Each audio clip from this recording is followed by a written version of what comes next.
माथिबाट खसेको रहेछ मम्मी ओहो टायर त त्यहीँ छ त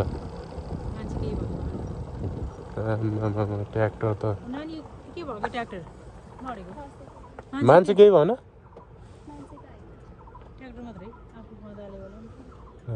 हो खतरा तरिकाले गाई चेर यस्तो ठाउँमा अड्कियो छ धन्दा मान्छेले केही नभएछ